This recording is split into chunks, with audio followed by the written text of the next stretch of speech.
Hello, welcome to the Saroy channel. I'm so delighted that you've joined me tonight. It's fantastic that you have. You are going to love the story tonight. If you love gruesome stuff and you love a gruesome kind of story, this is absolutely up your alley. You're going to love it. It's about a policeman who had a really formidable encounter with the hairy man, and it's quite a gruesome encounter if I ever saw one. Before we go on, I would love to encourage you to sign up on my channel, because I have got the most amazing stories that you are not going to want to miss out on. And I want to tell you, there is nothing in this entire universe that is better than a good story. I know that I love to go to bed at night and listen to a beautiful story. Nothing puts me to bed better than that, and I'm sure the same is for you. So let's get started. I hope you're going to enjoy the story. Dear Sarah and all your listeners, my Bigfoot encounter happened in the late 1980s when I was working in the police force. For obvious reasons, I'd like to keep all the details regarding my identity completely confidential, if you don't mind. For a long time, I have kept this story under strict lock and key because it seemed so unbelievable at the time that I knew no one would ever believe me. Now I'm going to plunge right into the deep end and tell you my story. And believe me, it's a phenomenal story to have to tell. It was on a Friday night at about 12:30 in the night that I got a call from a farmhouse situated in close proximity to the Big Pool Mountains near Clear Springs in western Maryland. The woman on the other end of the line had been traumatized by an intruder who she said was scaring her half to death.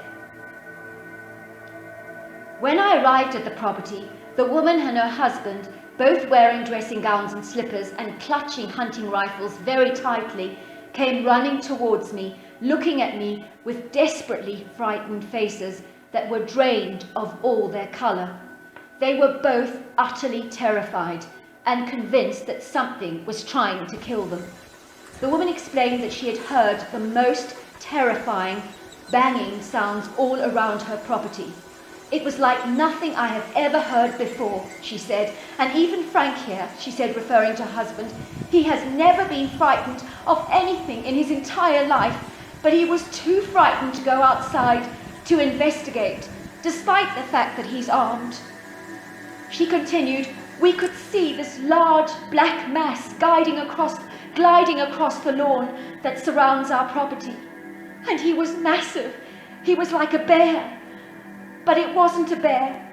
He was squashing his face against every window and looking in every room of our house. And when he saw us, suddenly the woman started to sob violently, so that her husband graciously intervened on her behalf by continuing the story. The creature, he said very solemnly, whatever that ghastly thing was, it was enormous. Our bedroom window is 8 feet off the ground, and he was slouched over. Can you imagine that? How tall was he? He was slouched over and he was staring in at us with these ghastly, evil-looking red eyes. Then he let out the most hideous growl I have ever heard in my life. It just went right through me. That growl, I mean.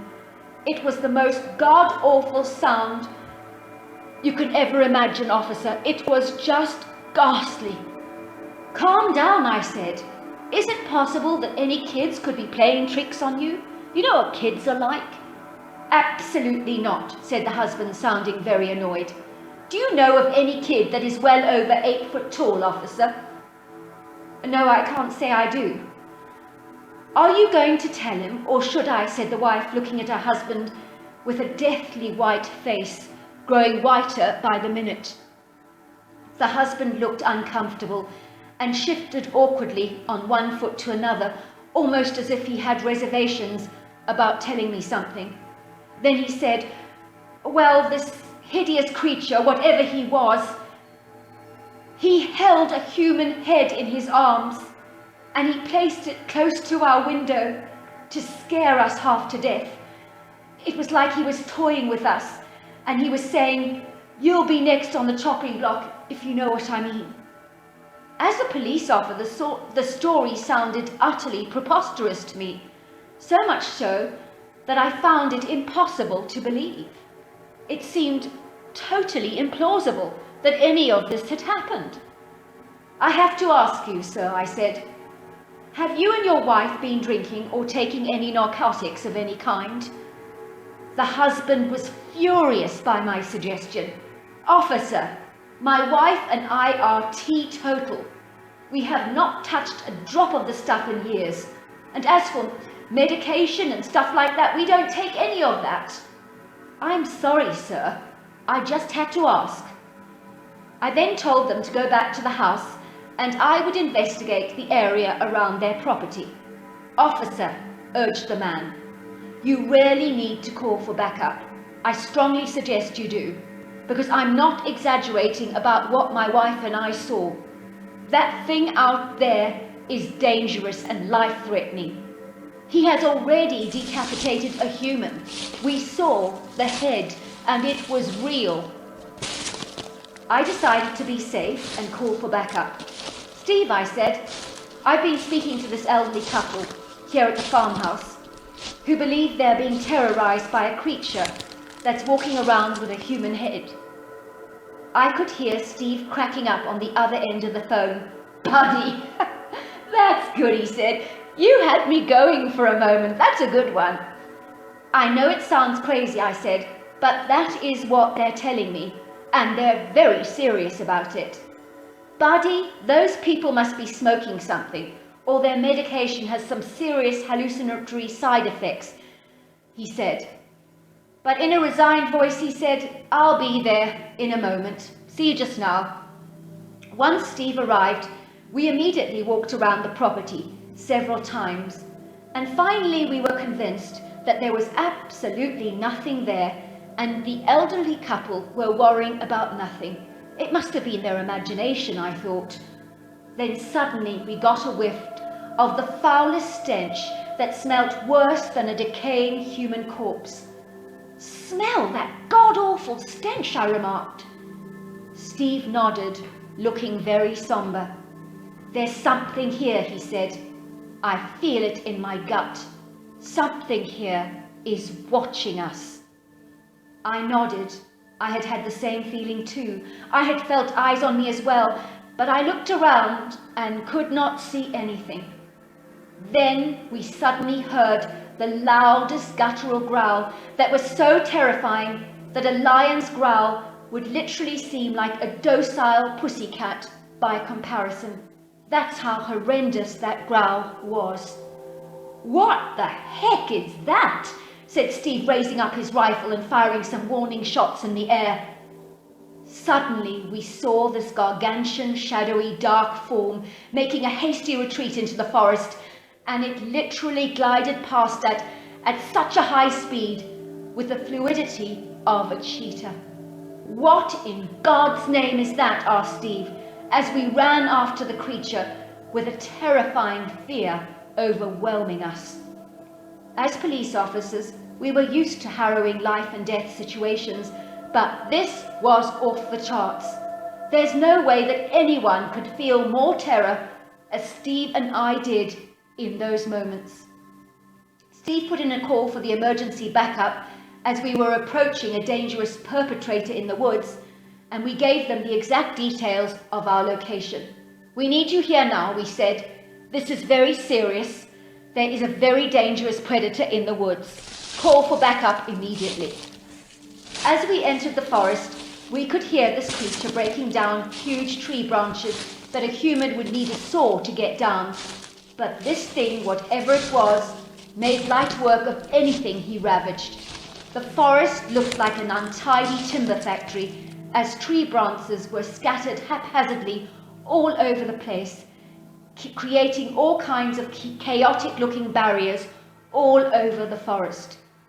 Suddenly we heard the warning growl again, and then out of the undergrowth this creature pounced on us, tearing our rifles out of our trembling hands and throwing them across the forest floor in disgust, where they now lay buried beneath thick layers of golden leaf litter.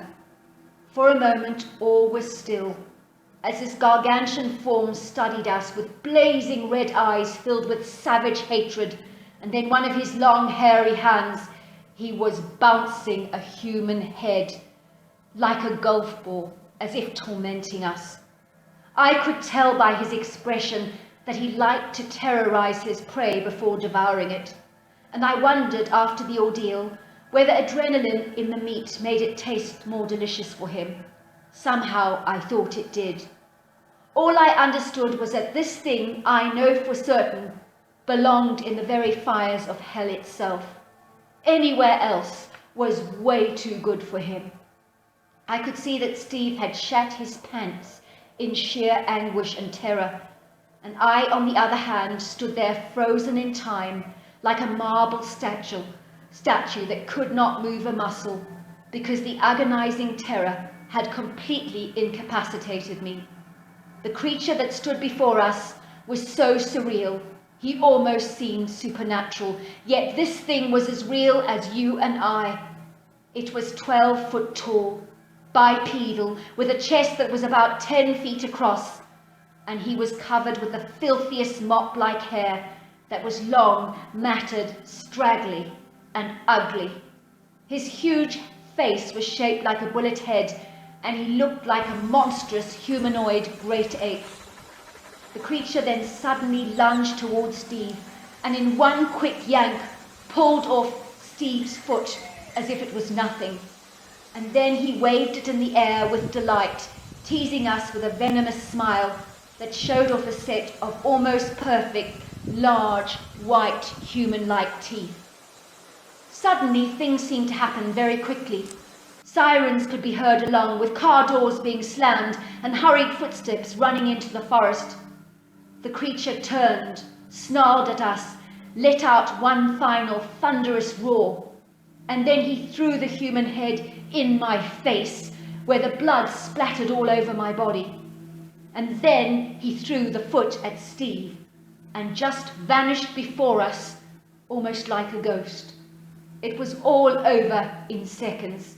Steve was rushed into the hospital immediately for emergency surgery, and the blood flow was stopped so that he didn't lose his leg or even his life.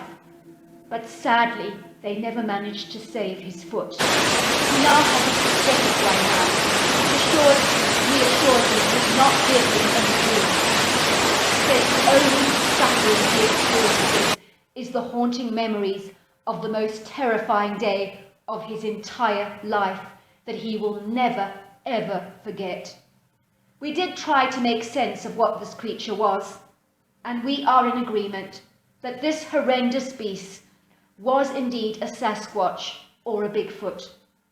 As for the decapitated human head, a sketch was made of it in a local paper, obviously in a nice way so that it wasn't like how we saw it, and a woman came forward claiming it was her husband. I gather he went into the woods for a walk with his black poodle, and the creature fled and returned home without his master. The rest of the body has never been found to this day. Steve and I agreed to keep the Bigfoot experience a secret between us. We knew as police officers that no one would ever believe our story. Look how we had laughed at the elderly couple ourselves, who initially reported this bizarre monster to us. Imagine what a laughingstock we would have been with the fellow police officers if we had told them the very same story. As far as the police are concerned, we were subject to a bear attack, and we are keeping it that way for good until the very day we enter the grave. Thank you for your discretion regarding this matter. Hope you and your viewers enjoyed my story, as macabre and as brutally horrifying as it may be. What an amazing story. I absolutely loved it.